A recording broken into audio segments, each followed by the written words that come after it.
Ilia Topuria just beat two of the featherweight GOATs in a dominant fashion, and it looks like he's going to be undefeated for a very long time.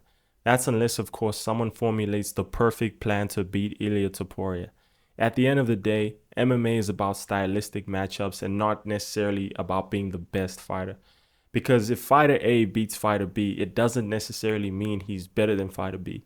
If that were the case, Adriano Martins would be better than Islam Makhachev. But looking at both of their careers, Islam has touched the belt and has defended it multiple times, while Adriano Martins has never seen gold. So on paper, Islam is obviously the better fighter. Now, when it comes to Ilia Topuria, we have to look at all 8 of his wins in the UFC. Out of 8 of them, only 2 went the distance. Let's talk about Josh Emmett. Josh Emmett was not very successful against Ilia Topuria. If anything, Ilia won every single round. Only one judge scored the first round for Josh Emmett. But Josh Emmett did something 6 of Ilia Topuria's opponents couldn't do, and that 6 includes Alexander and Max. That's not getting finished. While that doesn't do a lot for Josh Emmett's career, having lost the fight, it does for any of Ilia Topuria's future opponents. It gives them more tape to study to figure out a plan to do exactly what Josh Emmett did and actually be the victor in the fight. And how exactly did Josh do that? After the fight, Ilia Topuria was asked why he didn't finish Josh Emmett, and he said it's because he respects his power. This is the highest level of MMA, and if you have a chin, you can get caught. A lot of people have been at the end of really brutal Josh Emmett knockouts, and Ilia Topuria wasn't going to be one of them, hence him winning by a very dominant decision. When fighting Ilia, you have to pack a punch. Max Holloway and Alexander Volkanovski are probably the best strikers in the featherweight division, but they just don't hit hard. And that's why Ilia, being a pressure fighter, was not intimidated by their power, and he just kept on pressuring them. When you're going up against a fighter like that, you eventually get overwhelmed and start to make mistakes. You can't keep your hands up throughout the entire 5 rounds. Eventually, you're going to get caught. And that's what we saw when he beat both Max Holloway and Alexander Volkanovski. The only hard-hitting 145ers in the top 15 outside of Josh Emmett are Diego Lopez and Arnold Allen. Even then, Ilia most probably hits harder than both of them, if not with more precision. On top of that, he's much more technical than both of them. So there's pretty much no one who can compete with Ilia when it comes to striking. Maybe there's one exception who could possibly be an upset in the fight, and that's Yair Rodriguez. Yair comes from a Taekwondo background, and he's very unorthodox. He has some of the most creative KOs you're ever going to see in the UFC.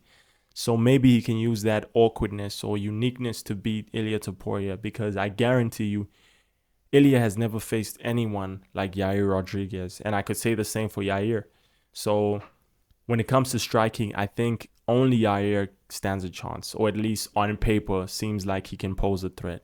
The rest of the division, Ilia has already fought a variation of them, and he'll most probably beat them.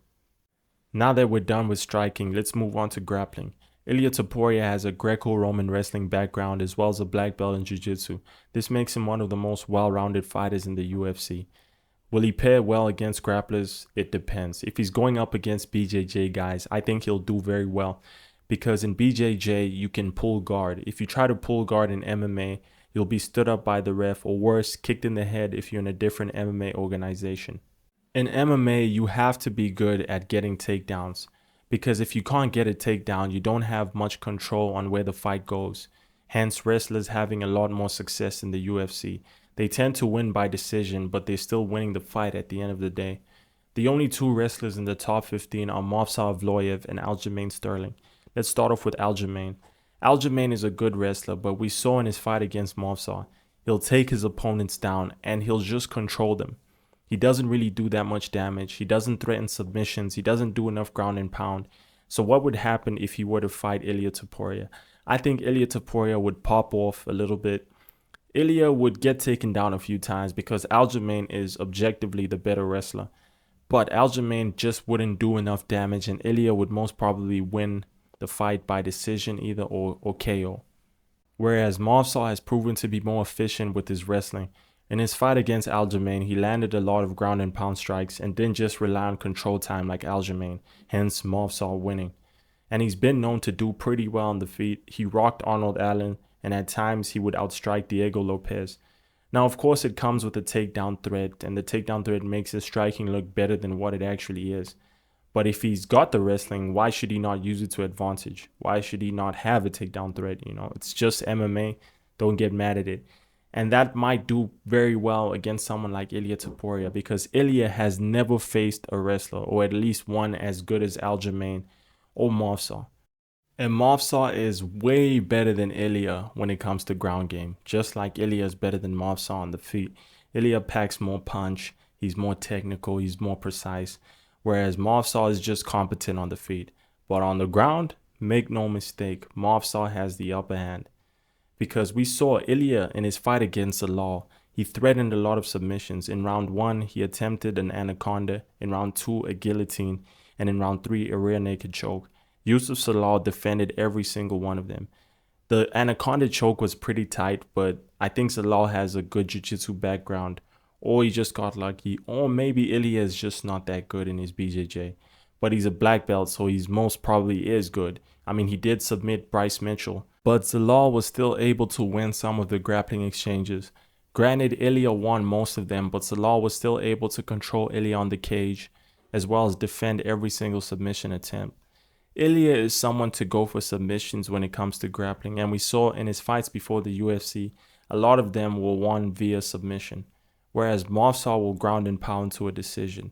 I believe a decision will favor Movsar because Ilia will not be able to have success with ground and pound.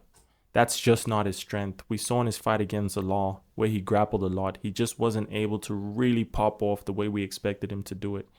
Whereas Movsar, if the fight goes to a decision, it means he mauled his opponent. So Ilia's best chance against Movsar is to knock him out in the early rounds. In the later rounds, he'll most probably gas out, because if you're a hard-hitting guy, you can't maintain that power for 5 entire rounds. So the fighter that I think has the best chance against Ilia is Movsar Evloev. You guys let me know what you think in the comments. Like and subscribe. Thanks.